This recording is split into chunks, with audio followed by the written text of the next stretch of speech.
Let's do a quick one. So the biggest difference between EDC and Tomorrowland is that EDC is like more American sounds, more bass stages. It's at night, and because it's at night, everyone needs to stay up later, so everyone does way more drugs. There's more American candy culture where people do like Plur and everything like that. And the difference between that and Tomorrowland is that Tomorrowland is a daytime festival, so there's way more parents and kids there. They don't do the whole like candy, like exchange candy Plur thing. There's way less people in costumes. Like some people still dress up for it, but there's just way less people in costumes.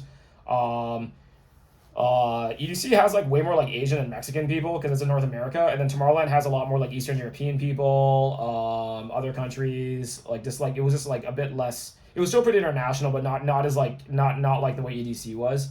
And then Tomorrowland, it's more of like German beer garden vibes, you know, and instead of playing so much bass music, they're more into the hard style, and you can have nice food and everything like that, and it's more like a chill beer garden like wellness. Like Europeans honestly just live better, man. And then versus EDC, which is just a giant overnight hyper capitalist helicopters flying overhead, dropping off DJs, like $3 million being spent on fireworks. It's just like America is like, all right, guys, we're gonna get some gasoline generators. We're gonna get some helicopters. We're gonna get $3 million in fireworks and bring in the best DJs in the world. Here's your water station. Here's your meth and your methamphetamine and MDMA, and we're just gonna have the best time of our lives for 3 days straight. That's what EDC is. Everybody bring your Pikachu costume and your candy, and we're all gonna exchange. It's gonna be the best time of our lives.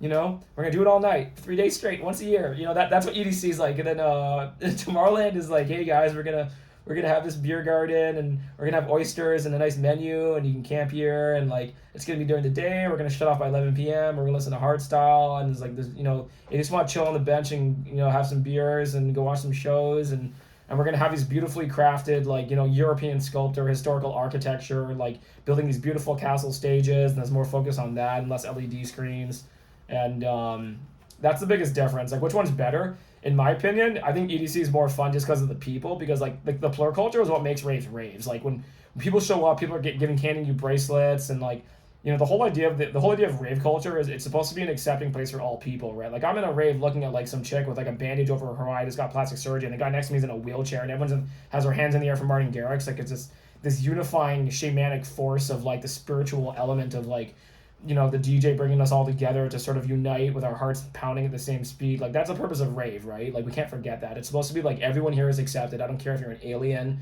I don't care like if you're in a wheelchair. We have like no matter like what doesn't matter what state you're in, like you could be injured and show up to this event and everyone will accept you, and like everyone's exchanging candy with each other, and like I just feel the plur culture in America and the whole idea of American individualism is a lot more powerful at EDC. So I felt like that was more true to the original spirit of rave, and honestly, because disco was invented in the U.S. and like Detroit raves and everything, I pretty much want to say that like Americans invented raves.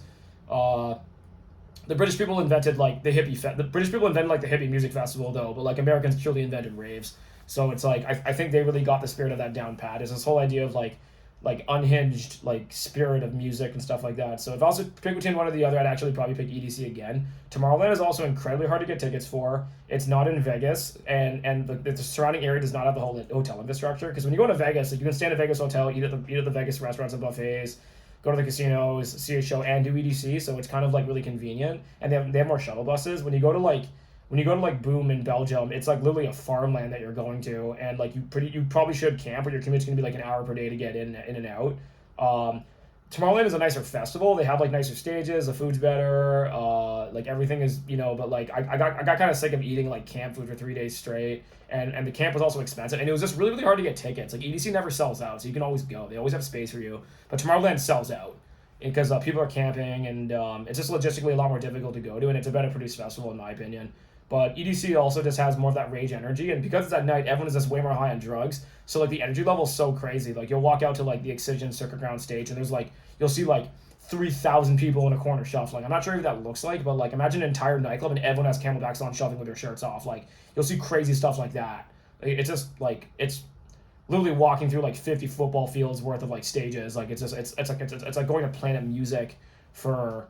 It's like going to Planet Music and trying to survive there for 3 days with a camelback on with water and like a cell phone battery that doesn't connect anything because there's too much signal jamming because there's 500,000 people trying to get data in the middle of this giant stadium, right? It's almost like a crazy survival experiment on like it's literally going to Planet Rave for like 3 days straight, and like it's a giant town, and then the distance you have to travel between like every single stage is almost like 15 minutes. It's like, oh, I want to go to this, I want to go to like this building, that building. You have to like walk 15 minutes, and you have a schedule, and it's like, and then the stages are just enormous. The stages are like the size of like a city hall.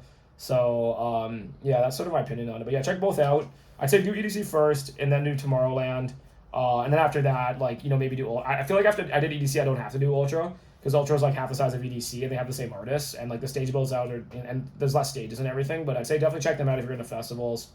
And I had one French friend say to me that EDC is not a real festival because it's not Anarchy. And then they showed me this festival where it was kind of like a renegade Burning Man type thing, where everyone just brings speakers and this has like this crazy Anarchy festival. I'm like, I don't even want that, bro. I want someone to handle the water situation. I want someone to fly in the DJs. I'm paying for the coordination. I'm paying for the service of the coordination. Okay, I don't want to do some Burning Man crap, Burning Man, for all you guys as well, Burning Man is not a music festival. Burning Man is an art festival as well. Okay, great. Well, that's my opinion, guys. Thanks, guys.